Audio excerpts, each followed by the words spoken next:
Hello. Thank you for joining us. Welcome from me, Michael Scott. I happen to be in Provence in France at the moment, and from my joint convener, Sanford J. Ungar, who's at Lake Michigan, to this, the 57th jointly promoted event between the Future of the Humanities Project and the Free Speech Project. The latter is sponsored by Georgetown University and the former by Georgetown's Humanities Initiative in association with Campion Hall, Oxford, and the Las Casas Institute for Social Justice at Blackfriars Hall, Oxford. Together, the two projects consider issues concerning human dignity, rights, cultures, histories, traditions, and freedoms in a wide spectrum of educational activity, policy, expression, and aspiration. In a moment, I'll hand over to Sandy, who is the director of the Free Speech Project. He will introduce today's distinguished guests and moderate the ensuing discussion before I return to chair the question and answer session. From the start, you can type in questions to the panel by using the Q&A button at the bottom of your screen, not the chat button. These will come to me during this session, and I will try and put them to the panel to consider later on. We urge you to ask questions as and when they occur to you, so there isn't a bottleneck at the end. I think today's is a very important discussion, and I'm looking forward to listening to what the distinguished panel are going to say. Now over to you, Sandy. You're muted, Sandy. So sorry. Thanks very much, Mike. And thanks to our panelists for being with us and our audience, those who don't see the live telecast, or I guess this is not a telecast, but a special online form of such. It will be available on video on YouTube and many other websites within a day or two of our discussion. We have a very interesting panel today, and Lonsdale from Cambridge University, who has quite a lot of experience in Central Europe and startup universities there, now at Cambridge University. Elena Lin is with us today from Durham, New Hampshire, home of the University of New Hampshire, where she studies particularly peacemaking, human rights, and development, and teaches at the University of New Hampshire, interested especially in the United Nations. Terry Peach is with us. He teaches economics at Shanghai University of Finance and Economics in China. He's at the moment in Chester, England, and travels back and forth. But we're very interested in the view of people who have broad experience around the world this week. And lastly, Chloe Schwenke, a teaching professor at the McCourt School of Public Policy at Georgetown University, is an international development ethicist. She is with us today, perhaps symbolically, at a block from the U.S. Capitol in Washington.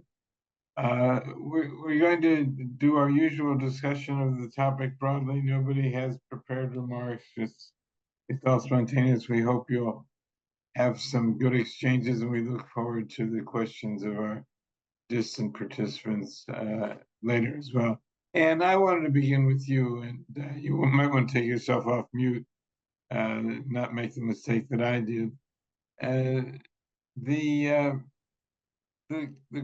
unpredictability in foreign policy, I think, is one of the most notable attributes of the second Trump administration.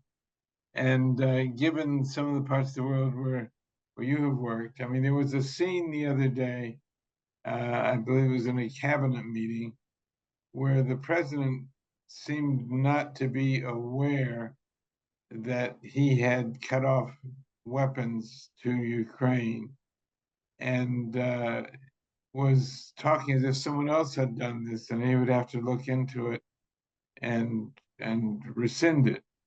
And so, of course, Mr. Putin had taken advantage of this pause in the shipment of weapons to attack Ukraine, and President Trump was shocked by this. So I wonder if this episode for you offers some lessons or some observations about the image and the role of the United States in the world today. Well, it's a very good example of the problems that chaos causes in any kind of international affairs, because if you can't predict, even to the slightest degree, whether something will happen or not, you really can't get on very easily together. A family can't, a region can't, a country can't, an international order can't manage if they don't actually know what's happening. And I think the problem of trust is also the enormous problem that we face at every level, certainly at local and upwards in government in Britain. Trust of any kind of ruling party, ruling group is difficult. So I think there's problem here, both of the unintended and the intended consequences. And most of them at the moment, like that example, are unintended consequences. It's not clear to me at all that Trump had any idea what would happen when he blocked a lot of USAID programs. And he probably, faced with starving babies in various countries, might have felt that was perhaps a pity. But he doesn't know what things do in America and how they work, or so it seems to us in Britain. And this leaves him ready to make the most hideous mistakes and for other people to make the best of them by following them up in their own interests as well. So trust and predictability, those are the things we need, and that's what we're lacking. Leonard Lyon, I wonder if you have some thoughts about how this all reflects domestically. There's always some question about how much Americans are paying attention to this vast country, how much people are paying attention to what's happening in the world. But New Hampshire is a kind of bellwether state and a place that is important in the shaping of public opinion, I think, in America. And how do you see it reflecting right there at the heart of New Hampshire? Well, I think, like Anne pointed out, not everyone understands within the United States U.S. foreign policy or U.S. domestic policy. And so the public opinion polls, at least that I've been looking at, they're a little bit all over the place. But for the most part, I mean, Trump is underwater in terms of support for policies. And I think the bill that just went through Congress is going to change that a little bit when people kind of several of the funding cuts are going to be quite unpopular. But to go back to Anne's point, I think at both domestically and the global piece, your question really is about both trust and about policymaking, right? And so there's a broad question here about the U.S. process in terms of being, for a long time when I teach this, we talk about Pax Americana, that the U.S. was a stabilizing force since World War II, 1945 forward in the international system, right? There is no world government, and countries are insecure. They're worried. They're nervous, and that's kind of what countries are. They, at their foundation, especially according to realism, countries are naturally nervous. And, I think about Sam Huntington's piece, The Lonely Superpower, which was published 2 decades ago, where he basically laid out the United States could be a benign hegemon, a country that would help, benign meaning not threatening, and help bring stability at the international level and tamp down threats of global violence.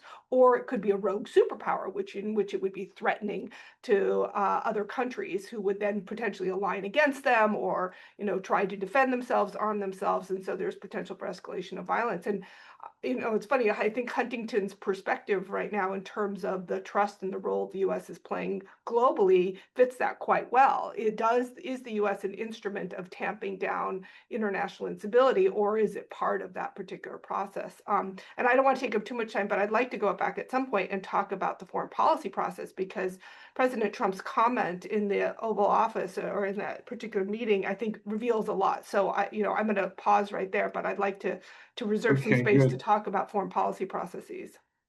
Right. You can extend your remarks, as they say in Congress, in just a few moments. Terry Pete, you spend much of your time in a part of the world that we all allegedly worry about and think about quite intensively about whether China is a threat to us of some sort, or whether it's an active thing to be concerned about.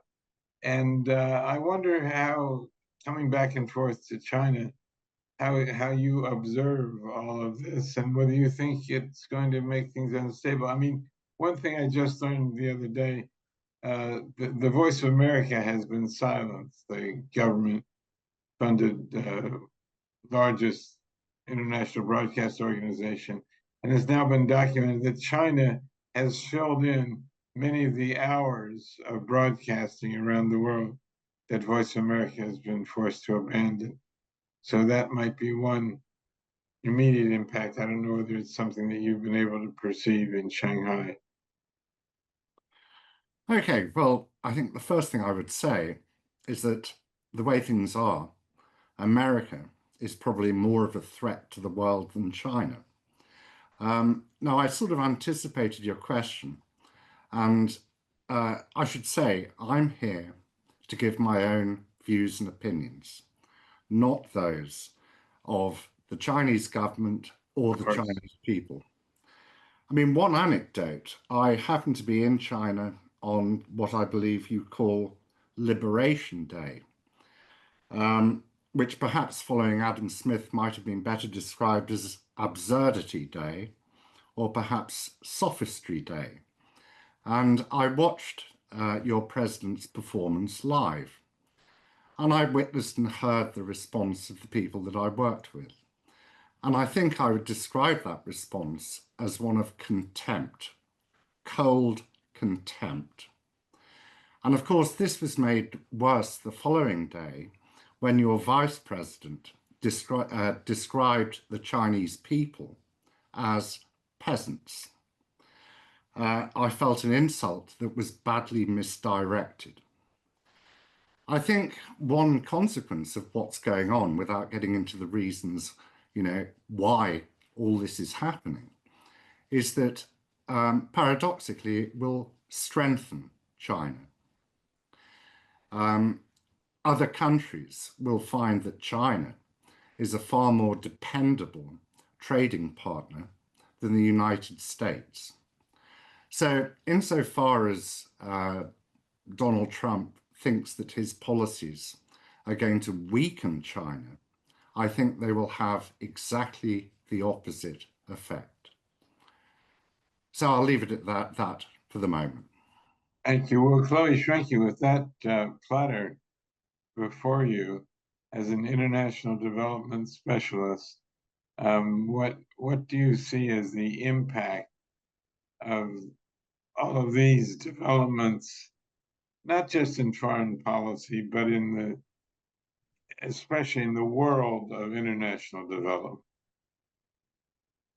Well, I mean, even before we get to the world of international development, which largely does not exist any longer in the United States, we need to go back to a couple of what I would argue are basic assumptions about what the United States is right now under Trump. And I would argue quite strenuously that we need to change the lenses by which we look at the United States. We're not in the regular political science world of evaluation of nation states and their goals. We're dealing with a showman. We're dealing with a showman playing to his base. We're dealing with somebody from the very beginning who has made his focus clear that it's on America first. He uses that all the time. He is a man of phenomenal incompetence in terms of governance and does not seem to be bothered by that. He's brought together a group of people that basically lead his administration, who are also remarkably incompetent. And we have a Congress that he essentially controls by controlling the largest party, who are willing to basically do anything that he's asked them to do, including install those incompetent people as cabinet officers. To expect anything rational is to expect a bull to behave in the china shop.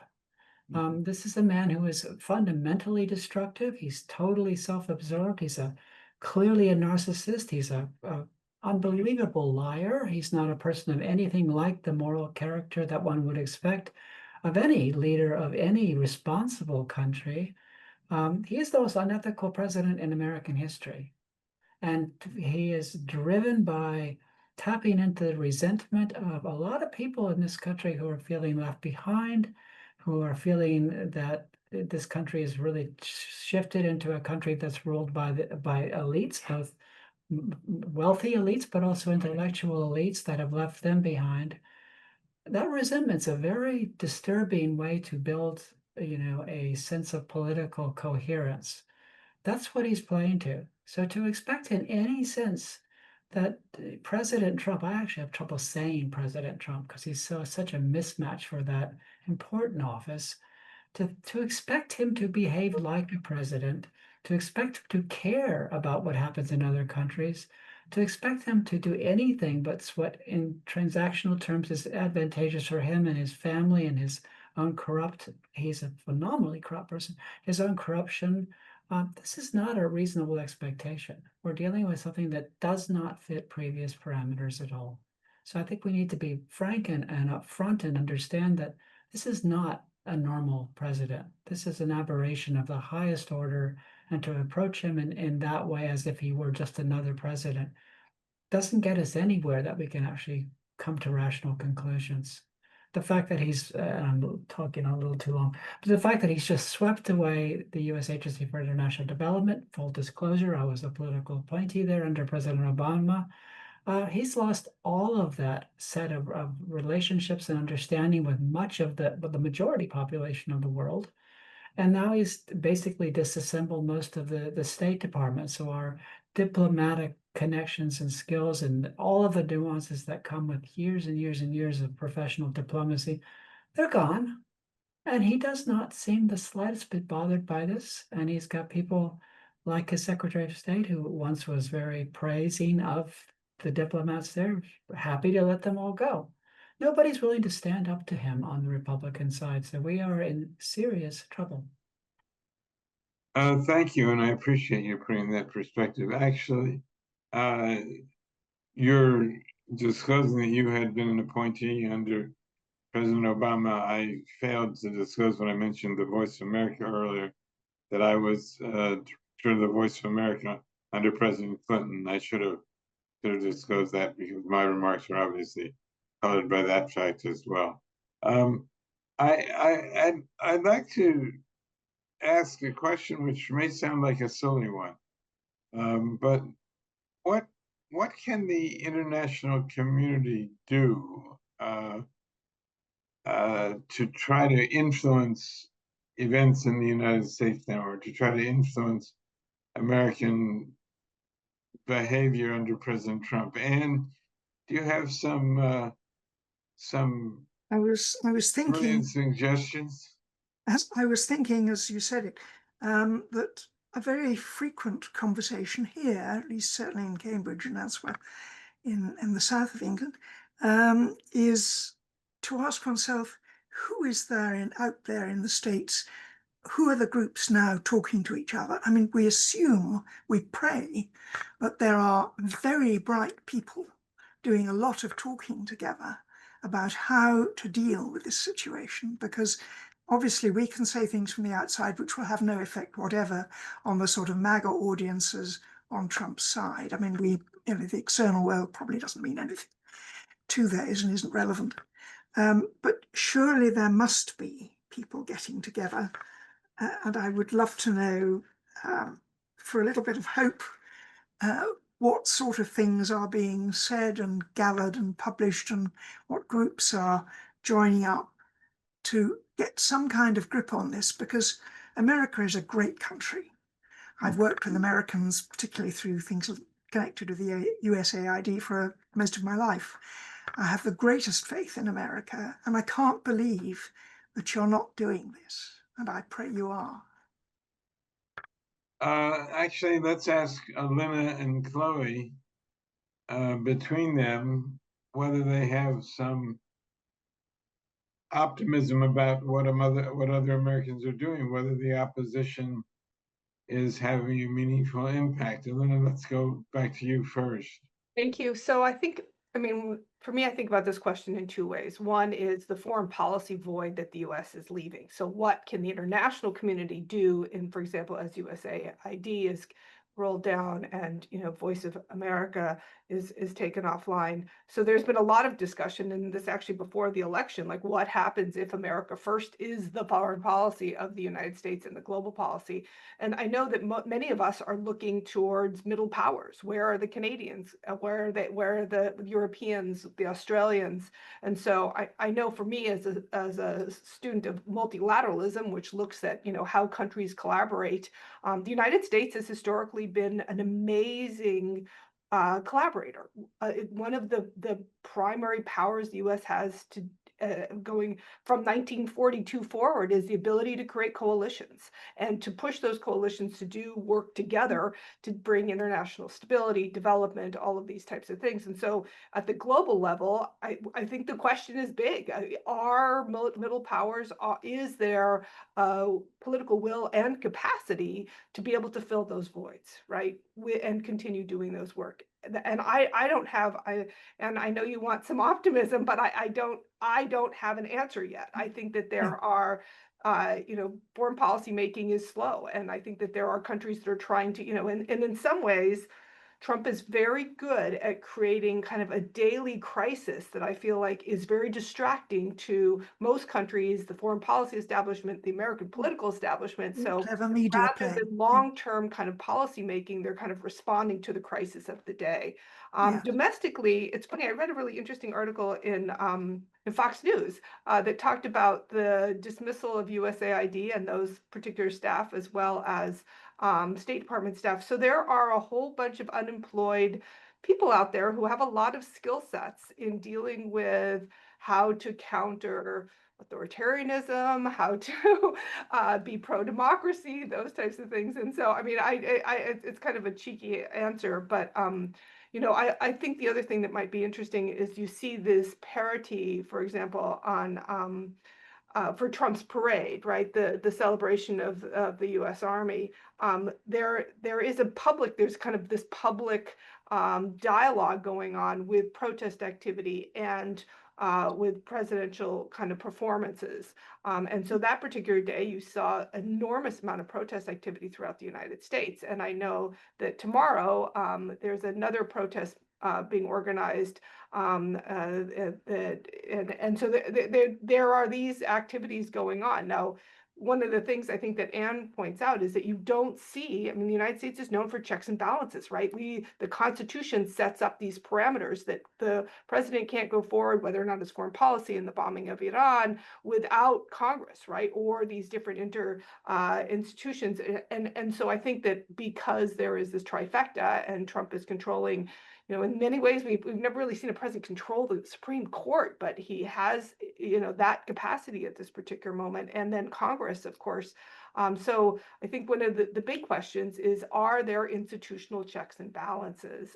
So whether or not there's public protest to policies, but institutional checks and balances. Again, you know, we're 6 months in, and it does seem like there are places where you can point to, but not kind of the rigor of those institutional challenges that we That's right. other This week it's 6 months, which is 1/8. No, 1/8 of his term. And I think before we go to Chloe to answer that same question, I think you were trying to break in for a moment there. Did I miss something? Not me, no, not me. Hello. I've had Okay. my turn. Can I say something? Yes, of course. Yeah, I mean, I think you have to look at the bigger picture.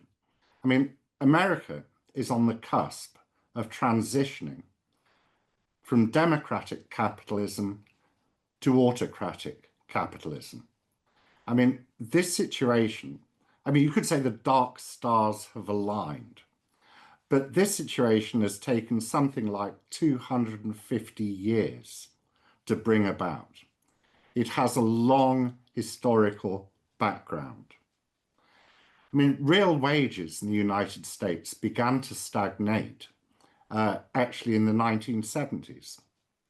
And this has become considerably worse in recent times, particularly the last 15 to 20 years.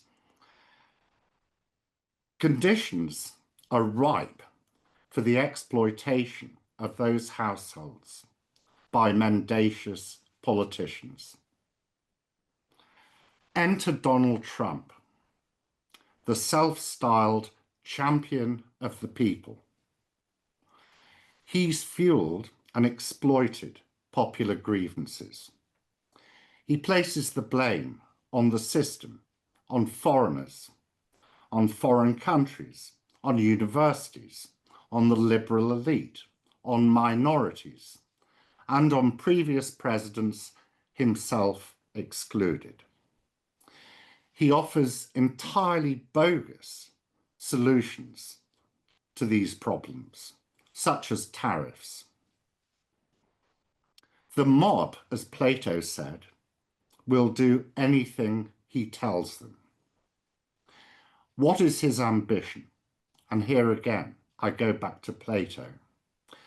To overthrow all opposition, to grasp the reins of the state, and to stand no longer champion, but the complete tyrant. And this is a work in progress. There is nothing the rest of the world can do. There is nothing academics and elites within America can do to stop this. I mean, we watch in horror, and as to the question, can America be trusted? We don't know what America will become. And while that situation remains, no, it cannot be trusted. Thank you. Yeah, thanks, Terry. Chloe, there you have it. I think one of the interesting things is that I would personally say is that many of us vacillate from day to day about how much attention we must pay. It's exhausting to focus on every single daily development, and I think it makes some people not be indifferent, but so frustrated that they tune out. Chloe. Yeah, I think we've got to have some ground rules here in some ways as to this, even this discussion, and that is that the number one observation is there is nothing normal about what's going on right now. And the very presumption that other nations should proceed as if this was a normal situation. I mean, for goodness sake, why is the king inviting Donald Trump? Do you want an answer? I mean, that should be absolutely drawn. Why should any Well- countries right now pretend that there's reciprocity when there is no reciprocity? Why should they pretend that this is a trusted relationship when that is not there? Why should we Terry said he has an answer for you about why the king is inviting Donald Well, Trump. let's have that in a second. Well, the I mean, king, look, we for need one to- thing, a correction. The king is not inviting him. Starmer is inviting him. Well, there you The go. invitation derives from the Prime Minister, Not from the who king. has shown very clearly that his way of dealing with Donald Trump is to be as obsequious as possible. It's a huge He's- mistake. It's He's a huge playing, mistake. he's playing the role of Neville Chamberlain. Well, that's exactly what Trump will basically thrive on. And you know, that's a responsibility of other countries to hold him and the United States to account for essentially good behavior, which is not there right now. He's I'm not- short of money. I'm not quite as negative as you are about the prospects. I think there is a very robust civil society in this country that are seeing things happening right now and that are getting progressively more organized and working their way into multitudes of protest actions and other activities to find the best ways to push back, to make the alternative case. I used to be vice president of Freedom House in this country, one of the leading human rights organizations. I see people like that in multiple dimensions here in the United States and around the world, not just here, but who are offering a critique and a very persuasive critique to say, first of all, as I said, this is not normal. Second of all, you know, to build any kind of global order requires mutual trust and reciprocity, neither of which exists right now. It also requires a recognizable governance. And I would not say that there's anything recognizable about the current governance in the United States. It's appallingly ill-suited for the job it has to accomplish. And because of that, I think it's falling flat on its face in multiple ways, which will also undercut the glorious pathway forward for this president. I think we're looking at many wheels in motion right now. But within all of that, there is room for pushback. And I have a lot of faith in looking at civil society in particular to make that pushback happen, both here and abroad.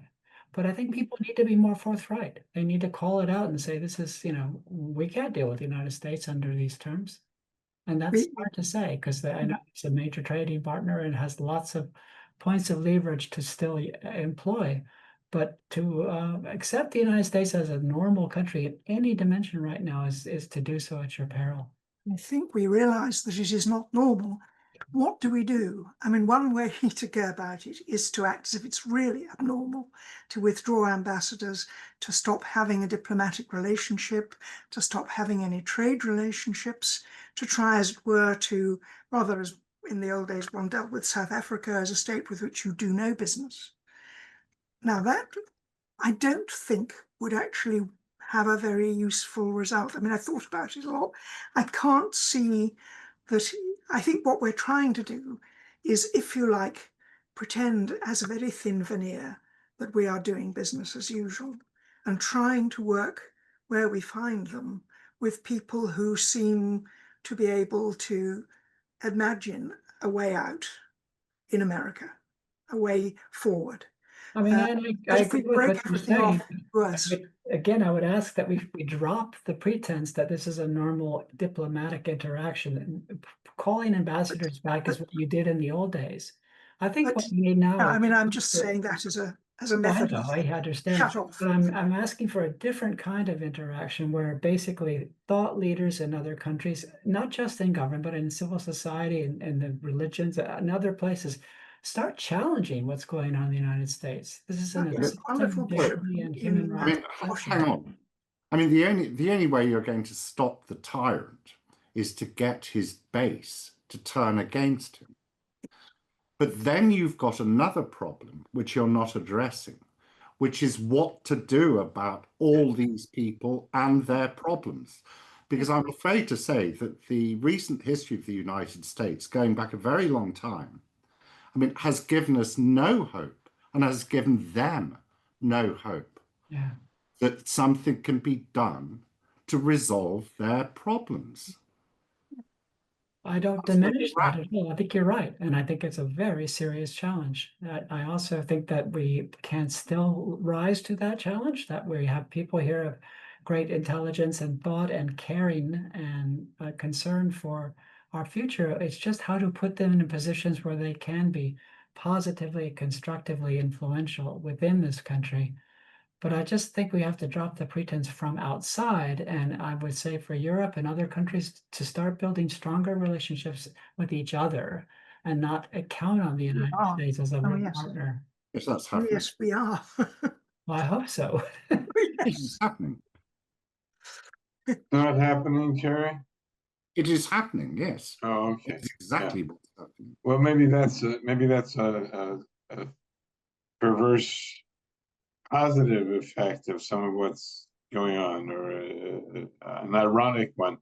One of the things I've noticed is that there are, and I think Chloe made some reference to this, there are a couple people breaking away. I mean, it's a pathetically small number. There's one member of the House of Representatives from Nebraska. He's probably not, his name would not be recognized necessarily outside the United States. It's Don Bacon, B-A-C-O-N, who has said, no, I just, went this far, and he's resigning from Congress. Now, whether that is a self-defeating measure or an effective measure, I don't know. There's one United States Senator from North Carolina, Tom Tillis, who has done the same thing. the question is whether the system just closes over them as like lava, or whether there's some hope or prospect that a few more flowers will bloom enough to threaten at least the majority in the House of Representatives. It's a razor thin majority. Elena, what are your thoughts about this? Well, I'm hesitant, as I have a colleague who's an expert on Congress, to make any comments about Congress. But I will say, as a student of foreign policy, I mean, I think that there's some really interesting insights here. One, and going back to the comment about Trump and the defunding of Ukrainian weapons, which now, of course, has been reversed since that comment. But I think it reveals a lot about the foreign policy process. And I'm going to kind of dive into that just for a second, because I think it reveals fragility, right? It reveals incapacity, potential incapacity, right? And so, you know, we tend to think of foreign policy process as fairly rational. You have experts in the room, you're talking about the costs and the benefits, long-term, short-term consequences, these types of things. And there's usually an interagency process where several different agencies are rowing in the same direction. Even when you have that type of process in place, foreign policy is hard, and it's hard to influence how things are going on in the world and even your own establishment. So that particular comment regarding Secretary of Defense, in which the Secretary of State wasn't aware of, so I mean, I think Rubio's, you know, he had to hear this from media, reveals a real problem, and that's really about ineffectiveness, right? So regardless of agenda, good or bad, if you're not all rowing in the same direction, that becomes highly problematic. In addition, so many of the tools and resources that the United States has, whether or not it's USAID is beyond just having this kind of humanitarian outreach. USAID, and Chloe, I'd love to have your view on this, also was ears and eyes on the ground throughout the world and creating credibility and goodwill towards the United States. That's lost. It's very challenging to rebuild that, right? I mean, when I think about trust and goodwill, you know, is it a glass of beans or is it a glass of water? Like if you spill it, the water can't get back in the glass. If it's a glass of beans, you have to individually slowly bring that back. And so in addition, with State Department cuts, and I mean, the list is quite long, capacity, whether or not it's soft power or hard power or all of these, and the influence, and, you know, I think about sticky power, economic power, and this will go to Terry's area of expertise. The United States is shooting itself in the foot in many of these realms. And I don't see, you know, how to rebuild that in the short term. You know, and that will undermine, ironically, I think that if you've taken off your resources, you cut off your arm to spite your face, and you cut off shooting yourself in the foot, the ability to do the work, which is really challenging in this particular global environment, is really compromised. And so again, to finish, it's fragile, right? In some way, it's hollow. And so I you know, this kind of administration that doesn't have this capacity. I mean, real quickly, just in the dual roles that President Trump has so many of his staff playing, right? It's hard to see someone being national security advisor like Marco Rubio, also Secretary of State. Those are very big jobs. The last person who tried that was Richard Nixon with Henry Kissinger. And Henry Kissinger enjoyed being both for a while. He was, of course, a very different personality from Marco Rubio. Not submissive to anyone. Rubio is no Henry Kissinger. So can I just go back to, I think it was what was a slight misstatement about Trump's policy towards Ukraine. Trump has not reverted to previous US policy towards Ukraine.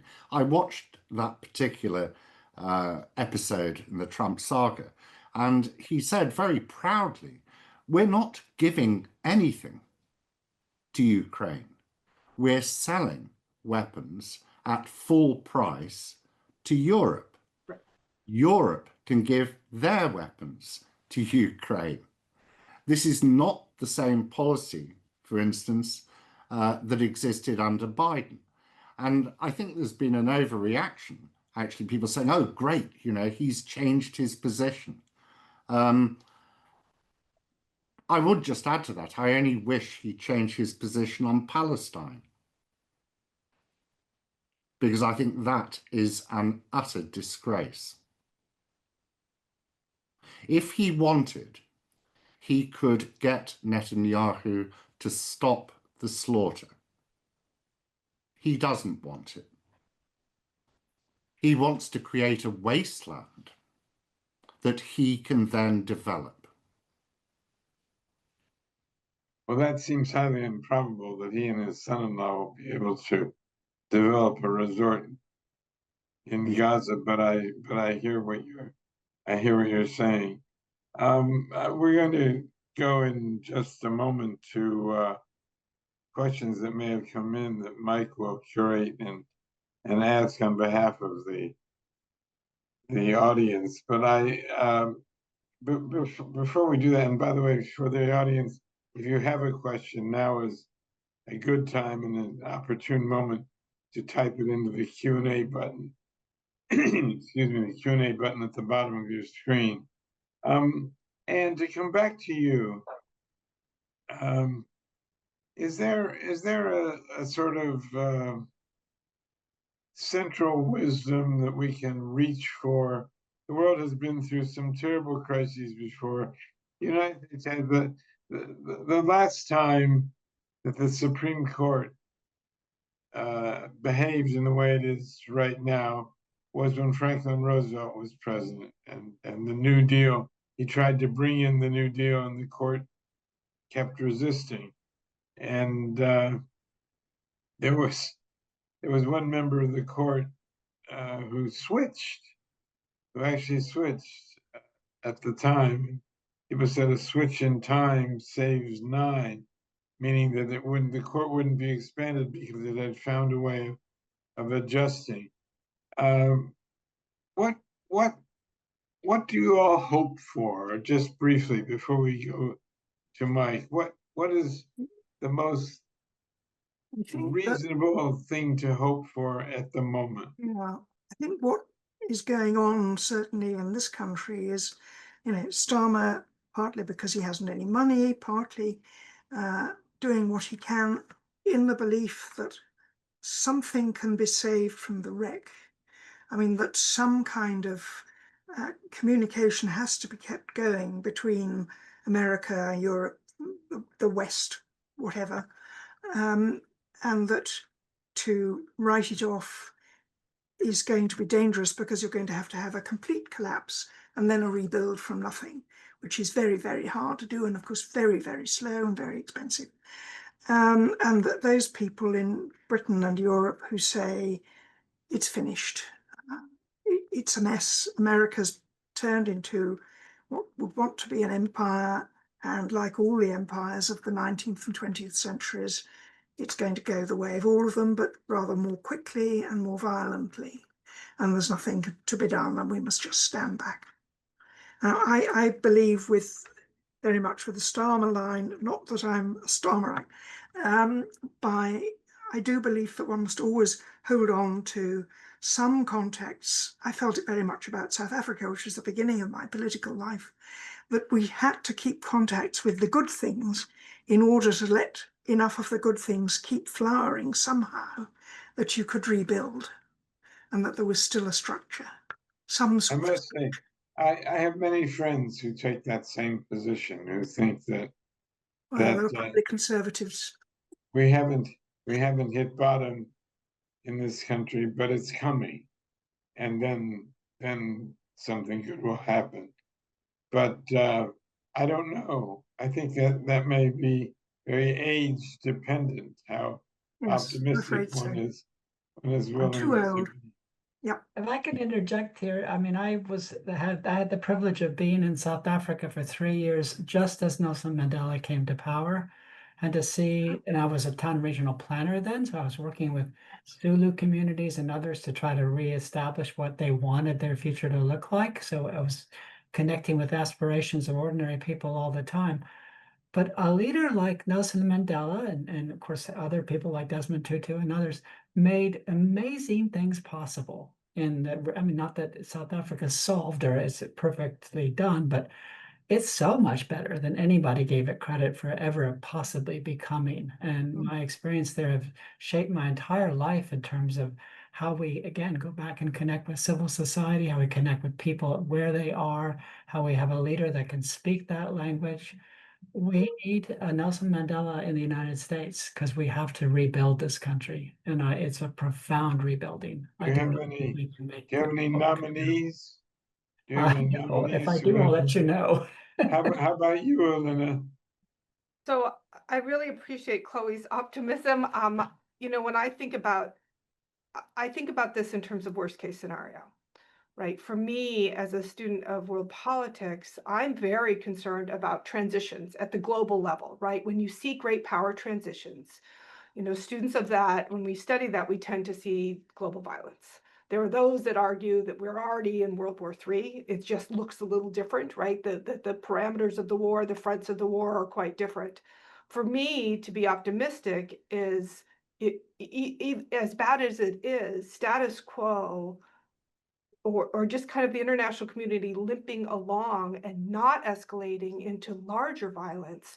I am concerned about that. And when I think about World War I, when I teach it, many times you think about the lack of deliberation on the part Right. of the leaders, that they kind of stumbled in to World War, which is very different, obviously, than World War II. And so for me, if we can avoid that, if we can, and muddle through, whether or not it's international institutions like the UN and the IMF and others can just kind of muddle through and not, and keep those institutions intact, or as Secretary Guterres just kind of created this UN 80 program to deal with reforms. Maybe this is a good time to reform. But for me, if we can avoid greater consequences at the global level, then that's a win.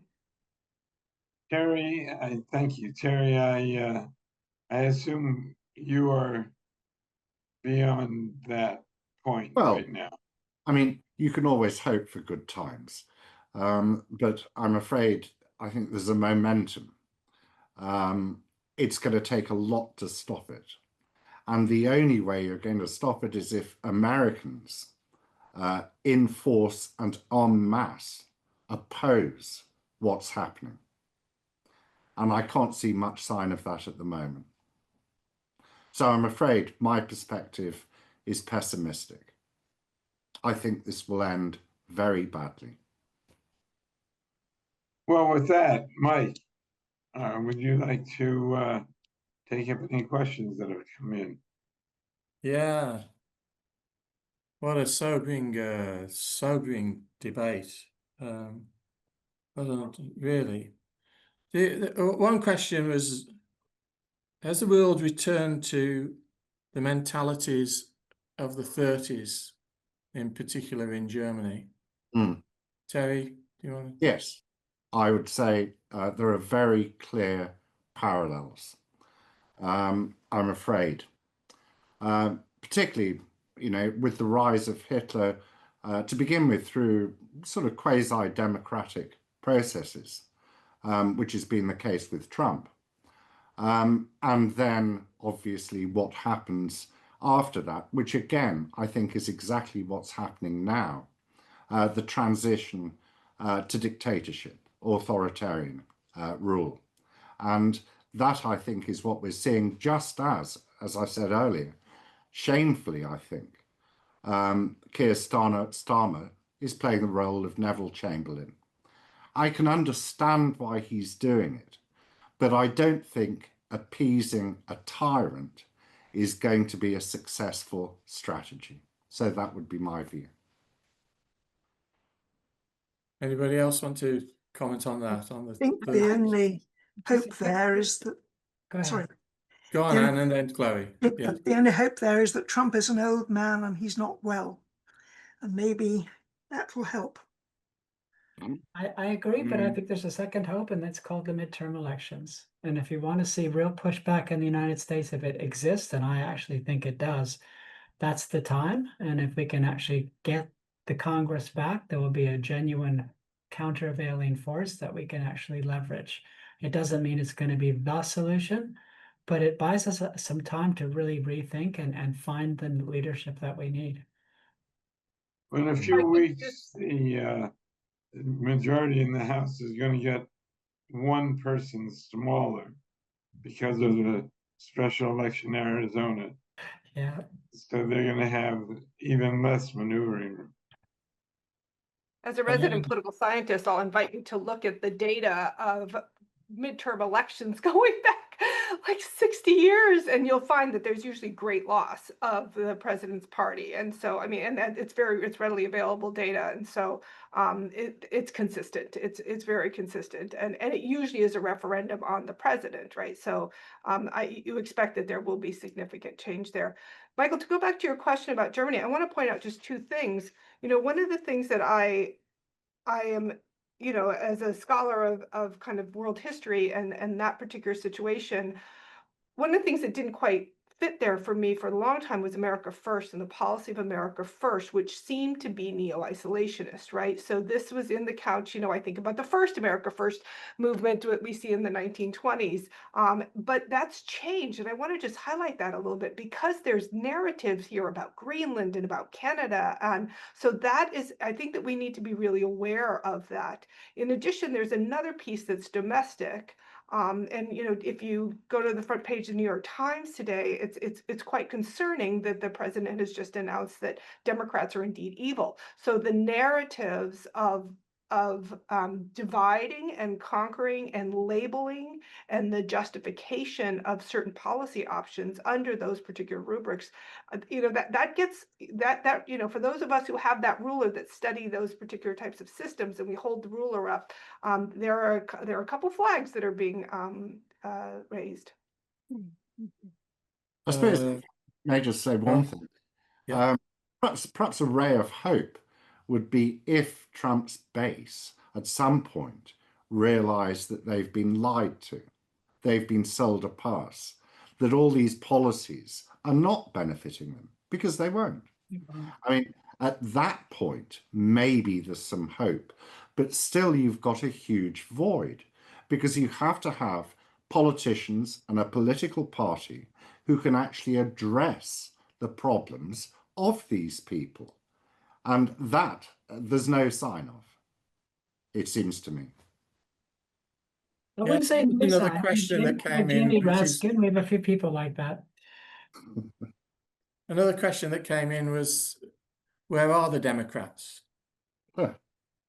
Yeah, where are they? Simply that, because we don't hear anything about the Democrats at all. I don't know who leads the Democrats. I have no idea. What are the Democrats doing? There are individuals. I mean, Cory Booker, there's, as I just mentioned, Jamie Raskin. There are other people that are very, very outspoken and doing what they can. But I take your point that there's nowhere near enough there right now to be a countervailing force. But there are some individuals that absolutely have the grit and the credibility to stand up to this.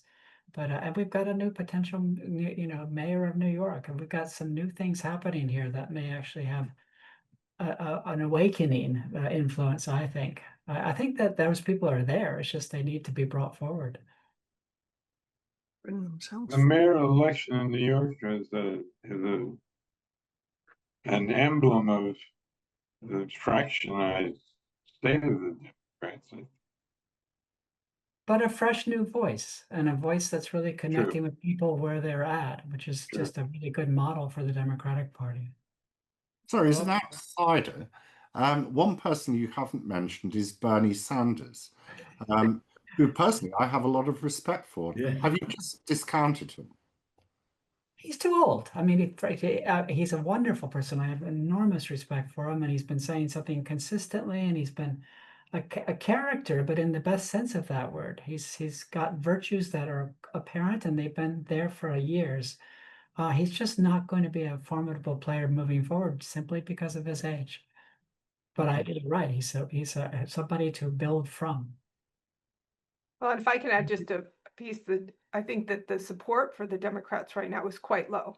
If you look at the public opinion data again, people are very disappointed in the Democrats. They're very angry with the Biden administration and, you know, the decisions that were made about the election from the Biden administration. Here in New Hampshire, for instance, Biden decided to forego the New Hampshire primary. So this is, you know, this is like seeped in New Hampshire tradition, and accusations that that Trump has, put his thumb on the scale to benefit himself, apply to Biden there, right? So Biden chose to skip New Hampshire primary, which was, decades as kind of the tradition. So there's a lot of anger at the Democrats, at least kind of the Democrats that were around 6 months ago, and there's not a lot of vision as to what to do. At least we're not hearing kind of public statements as to what Democrats believe in or what Democrats should support or those types of things. And one of the things that's interesting to me, again, I'm a political scientist, and I don't think that this will go too far, but Musk has created his own political party, and there are political scientists who are thinking, this may be this, there potentially is movement for a realignment. It's not my field, but I think it's an interesting conversation. I mean, if I can say, I don't think these problems are entirely confined to America. I mean, if you look at what's happening in Germany at the moment, if you look at what's happening in the UK with the rise of the so-called Reform Party, and it all comes down to the same thing, that international capitalism has failed to deliver. That in all these countries, you've got a disaffected working class, and politicians do not have solutions except for sound bites, as with Trump, as with reform. It's the same thing. So you might say America isn't alone. We're all going downhill. And there aren't at the moment political parties, mainstream parties, that offer realistic and persuasive solutions, because perhaps there aren't any. Well, I'll go to Angela Preston now. A question from Angela. Lovely to hear from you, Angela. What do you think American citizens want for a US foreign policy? Chloe, what do they want? It depends so much on who you ask. For most Americans, and frankly, just the pure demographic, they have no exposure. So in the notion of international foreign policy, it doesn't mean a whole lot to them because they do not see our interdependencies and they don't have that recognition. What the death knell for USAID was that Congress would not allow USAID to tell its story to the American people. They were prohibited from talking about what they did. And so we lost a huge opportunity there to raise awareness amongst the Americans that we are in fact interdependent, that they are people too who matter. And that as I mentioned earlier, we have some incredible stories to share of building real reciprocity, real relationships of care and engagement through the years, 60 plus years of USAID's involvement. I mean, my son was a Peace Corps volunteer, and just seeing the relationships he built simply being a Peace Corps volunteer, there's a lot of there in terms of what we could build from, but it has to be allowed to flourish and it has to be nurtured. And right now there's very little, opportunity for that to happen. Trump put his finger on one foreign policy issue, which seems, because of the Vietnam War, maybe to have more traction in the US than the UK, and that is that there were not to be any more wars that America got involved in, that there'd be no more soldiers not coming home. Yeah. And I think that the claim of vets and of losses in war is very powerful in the States, isn't it? Our impression certainly is that it is at a global, at a citizen level in the US. I mean, right across all states and all regions. And that was the only thing I thought that he touched on, which did have a attraction to it. I've got a question here from Paul Murphy, which just takes us a little way, just softens the kind of discussion a little bit. He says, wanting your response to a provocation worth considering, Trump over Obama for the Nobel Peace Prize. Any comments on that?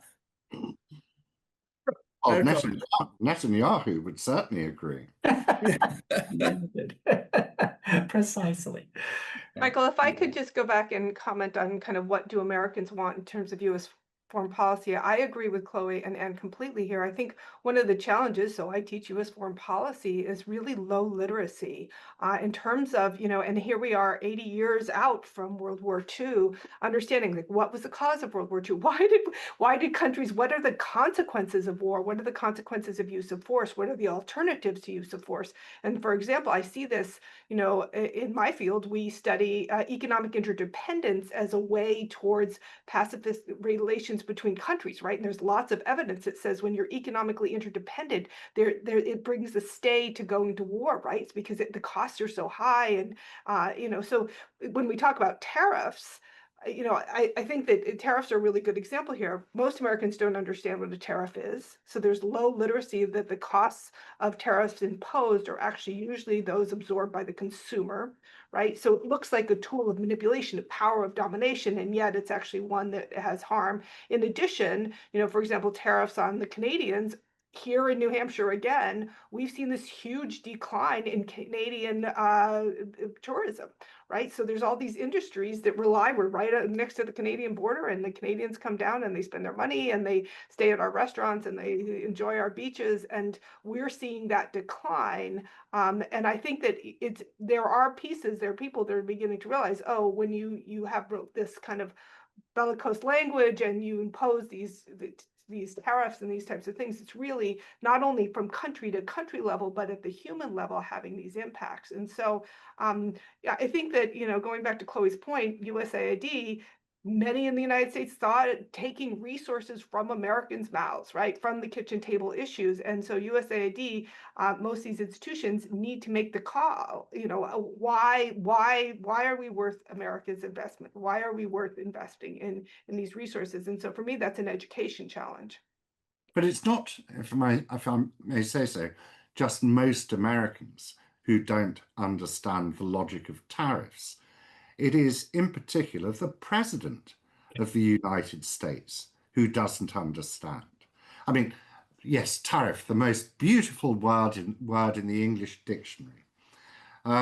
He doesn't understand. He should just attend to Con 101, and you would learn very quickly that tariffs will impose costs on everyone, but in particular on American consumers.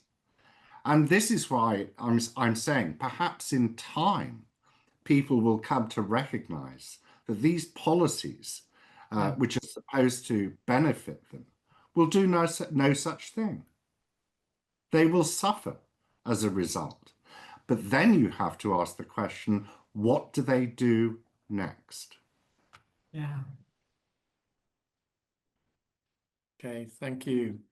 Another question here.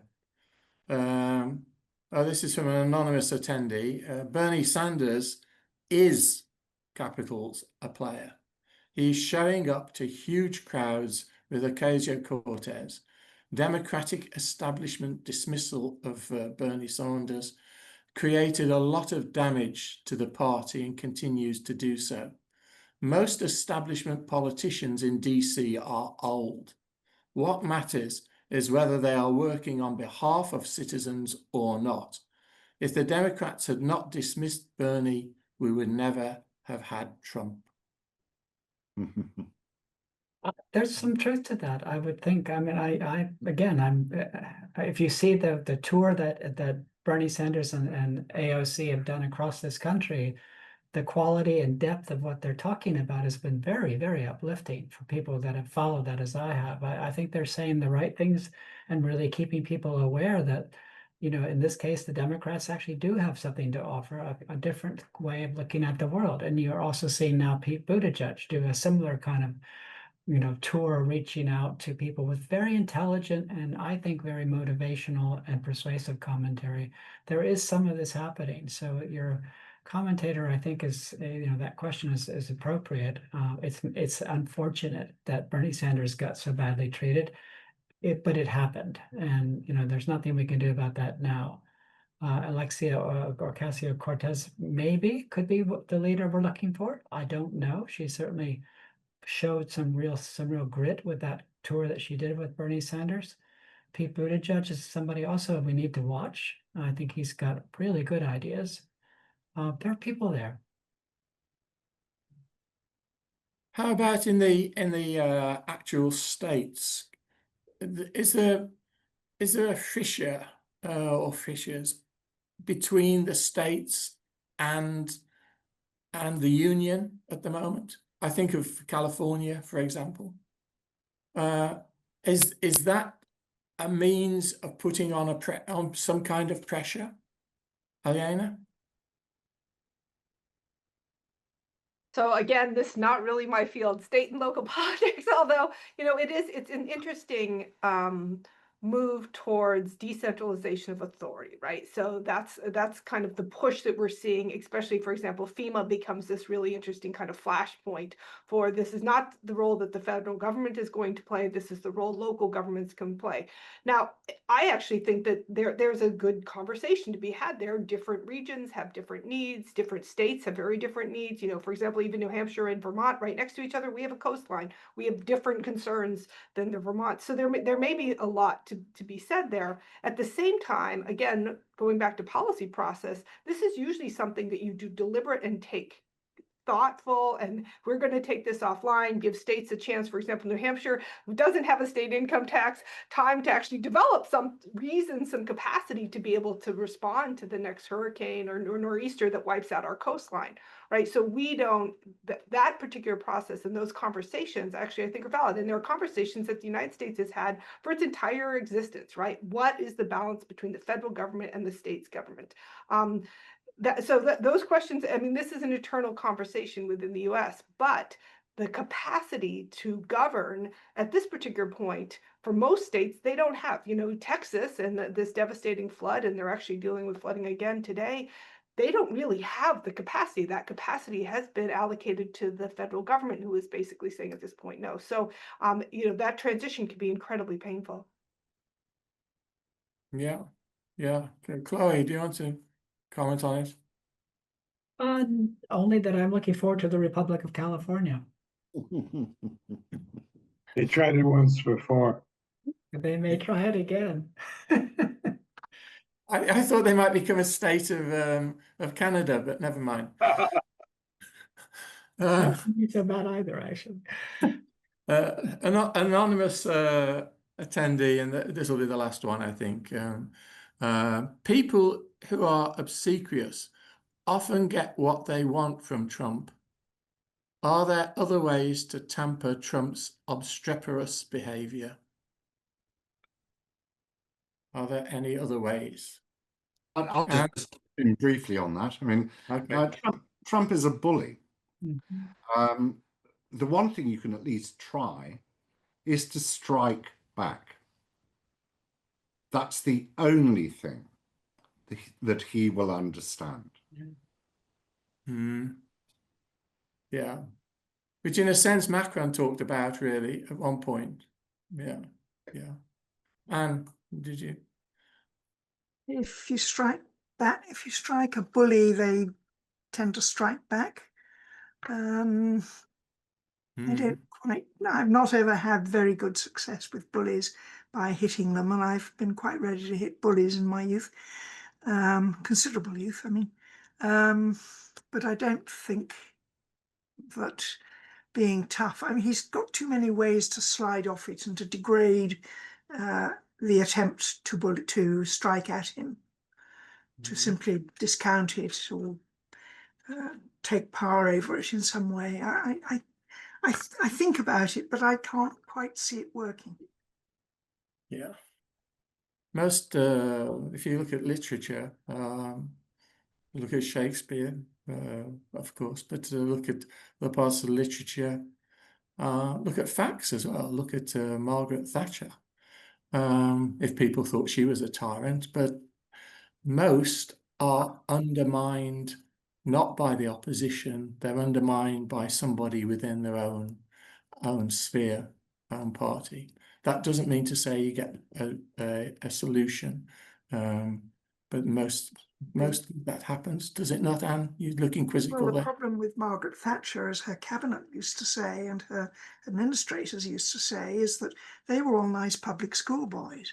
and they couldn't deal with this woman. They hadn't been brought up to deal with women at all, and they certainly hadn't been brought up to deal with a bossy sort of woman who was very Yeah. sure of herself. And they would say, "We don't know what to say to the woman." Yeah. But in Uh, the end, it was Leon Britton, wasn't it, who actually, that speech in the House of Commons that did for Yes. her. Yeah. in the end, and of In course the he end. was, yes, Yeah. he was a favoured person for quite a long time. But no, Yeah. I mean, I remember when Margaret Thatcher was listening to a speech by the President of the Royal Society, and he said something about her achievements, and she said, "Oh, don't be silly." And it was in that sort of tone, and this was a big public speech. And Yeah. the people I talked to afterwards said, "We just can't control her. We don't know what to do with her. We haven't got the language."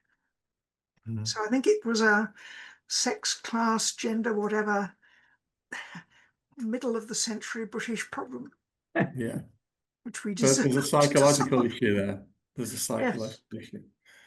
Well, a panel, what a debate. I think we're going to have to bring it to an end now, but I think this will have many hits on the YouTube, unless of course it's edited out. Who knows? We can't Well, tell. not by us, Mike.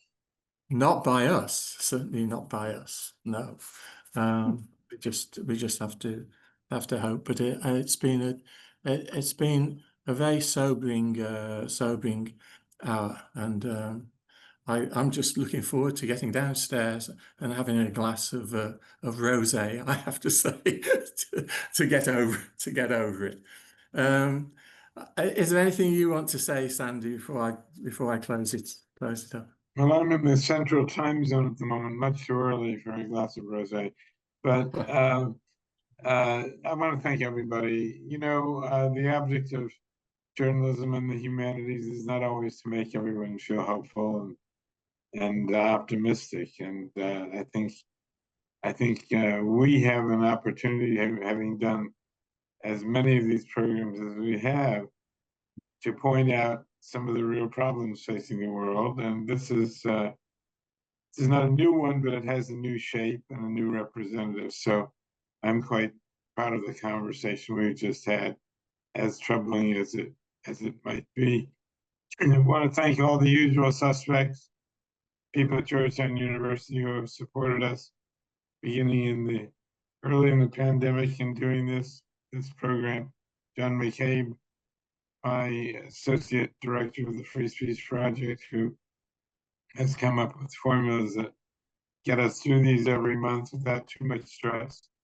And actually, it's a very exciting process. And thanks to all our panelists today, you served us well. We'll be back next month with another about an aspect of the British system that puzzles us sometimes.